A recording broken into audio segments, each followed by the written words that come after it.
Hi friends, welcome to my channel. First time నా ఛానల్ని కొత్త వాళ్ళు ఎవరైనా చూసేదింటే సబ్స్క్రైబ్ చేసుకోండి ఫ్రెండ్స్. లైక్ చేయండి, షేర్ చేయండి, ప్లీజ్ సపోర్ట్ చేయండి. మీరు చేసే లైక్, కామెంట్ వీడియోని ఇంకా ముందుకు తీసుకెళ్తుంది. నేను ఈరోజు కొత్తగా రెసిపీ ట్రై చేశాను, పాలకూర చపాతీ. చాలా బాగుంది, టేస్ట్ కూడా బాగుంది, పర్ఫెక్ట్గా కుదిరింది. ఫస్ట్ టైం చేశాను. వీడియో మాత్రం స్కిప్ చేయకుండా ఎండ్ వరకు చూడండి. ఎలా చేశాను ఏంటి మొత్తం ప్రాసెస్ చెప్తాను. ఫస్ట్ నేను పాలకూరని తీసుకున్నాను. పాలకూర ఒక పెద్ద కట్ట వరకు తీసుకున్నాను. ఇలా కట్ చేసుకున్నాను.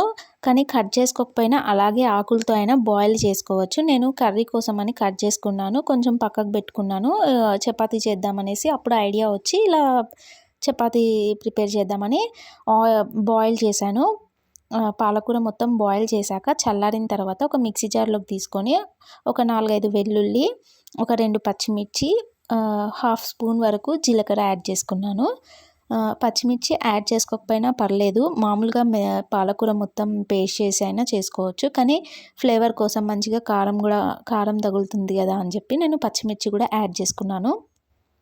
నెక్స్ట్ పెరుగు కూడా యాడ్ చేసుకున్నాను. నేను చపాతీ చేసినప్పుడు ఎప్పుడు పెరుగు యాడ్ చేస్తాను కదా, అదేదో ఇందులోనే యాడ్ చేసేసుకుంటే అయిపోద్ది అని చెప్పేసి నేను ఇందులోనే యాడ్ చేసుకొని మంచిగా మెత్తగా పేస్ట్ చేసుకున్నాను. నేను చూపిస్తాను, అలా మెత్తగా పేస్ట్ చేసి పెట్టుకోవాలి.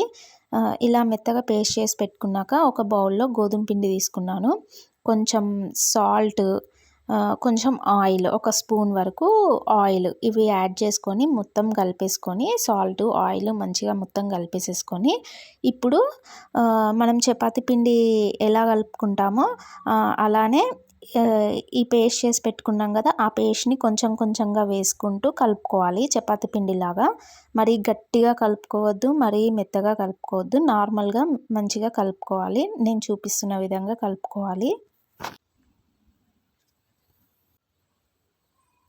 ఇలా మొత్తం ఒకటేసారి కూడా వేసుకోవద్దు, కొంచెం కొంచెంగా వేసుకుంటూ కలుపుకోవాలి.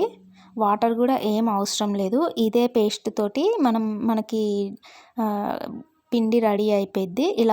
ఇలా మెత్తగా చేసి పక్కన పెట్టుకోవాలి. ఒక హాఫ్ అన్ అవర్ వరకు పక్కన పెట్టుకోవాలి. తర్వాత హాఫ్ అన్ అవర్ తర్వాత మనం మామూలుగా చపాతీని ఎలా చేసుకుంటామో అలానే ఇలా కాల్చుకోవాలి. ఇంతే అండి, సింపుల్గా చాలా బాగుంది. 1 మంత్కి ఒకసారైనా ఇలా పాలకూర, ఆకుకూరలు తింటే మంచిది కదా.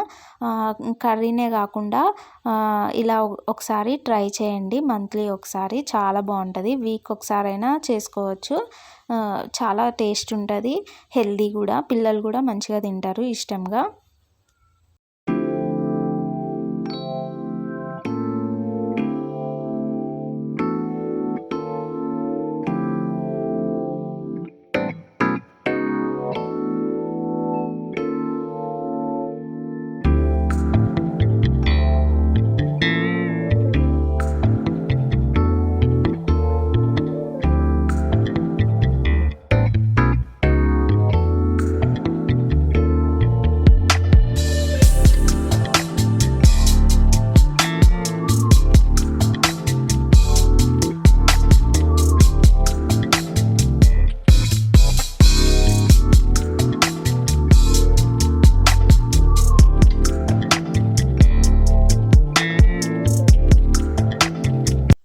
వీడియో నచ్చితే లైక్ చేయండి, షేర్ చేయండి, కామెంట్ చేయండి.